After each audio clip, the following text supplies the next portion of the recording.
जन्नत में दाखिले के अमाल। नंबर 1, वजू के बाद कलमा पढ़ना।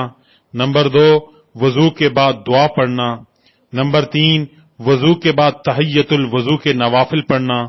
नंबर 4, फर्ज नमाज औकात मुकर्रा पर जन्नत में दाखिले का सबब है, क्योंकि जो फराइज की अदायगी खुशू व खुजू के साथ करता है तो अल्लाह ताला का महबूब बन जाता है। नंबर 5, सलाम का फैलाना जन्नत में दाखिले का सबब है। इबादत की नीयत से जो बंदा अस्सलामु अलैकुम की कसरत से करता रहता है वो सलामती वाले घर यानी जन्नत में आसानी से दाखिल हो जाता है। नंबर 6, जो मां बाप बच्चों की इस्लाम के मुताबिक जहन साजी करते हैं और उन्हें नेकी के कामों की तरगीब देते हैं, वो औलाद उनके लिए सदका जारिया बन जाती है और जन्नत में दाखिले का सबब बन जाती है।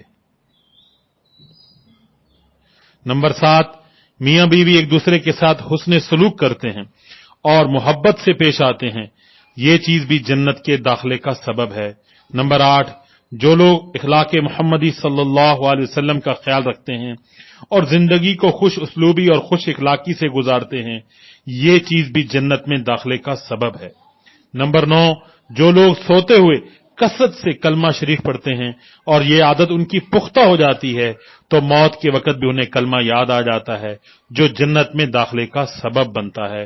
नंबर 10, जो लोग अपने गुनाहों पर कसरत से तौबा इस्तगफार करते हैं तो ये इस्तगफार गुनाहों को मलिया मेट कर देता है, जिसकी वजह से कसरत से तौबा इस्तगफार करने वाला जन्नत में दाखिल होता है।